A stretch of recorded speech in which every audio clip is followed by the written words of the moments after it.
Katie was born on January the 22nd, 2014, and she was born at Phoebe Sumter in Americus. Within a day of Katie's birth, her family and doctors realized that Katie was a pediatric stroke victim. A blood clot led to a stroke before Katie was born. Katie spent 2 weeks in the NICU as they ran tests and determined the effects of the stroke. Katie's physical milestones were delayed. The stroke was on the left side of her brain, so that it limited her mobility on the right side of her body. Crawling and walking were struggles for Katie as she grew into a toddler. We ended up at the Shriners Hospital because she required a leg brace on her right side. Katie continues visits to Shriners Hospital in Greenville, South Carolina for checkups and adjustments to her leg brace. Well, now Katie is very active. She's been in gymnastics since she was 18 months old. She recently started dance, has ridden horses. She climbs, she swings, she swims, she plays. And she runs and she jumps and she overcomes everything. You can't really tell that there's anything wrong with her. If you didn't know it, you really couldn't tell.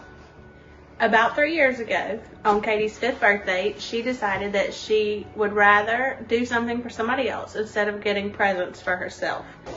I am raising money for the Shriners Hospital. The hospital helped me, and I want to help the hospital.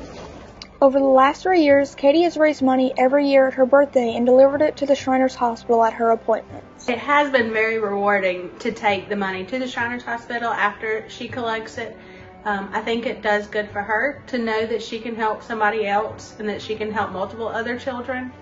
This year, it has turned out to be the biggest year ever. I never would have dreamed that, looking now 3 years later, that she would have over $3,000 in a week that she's raised for the Shriners Hospital. Katie's dream of raising money for Shriners Hospital inspired a group of 5th graders at her school. They adopted Katie's dream and helped make collection jars to place around Katie's hometown of Ellaville. The community rallied around Katie, giving donations and even items to raffle, and Katie's donation total grew and grew. Katie's story was even featured on the Bobby Bones radio show, and the show host pledged over $400 to Katie's campaign. And her name is Katie? Katie Ann Taylor. In the end, Katie passed her goal and reached her biggest donation amount ever. Katie presented Shriners Hospital with $7,774.88. My name is Katie Taylor, and I got big dreams.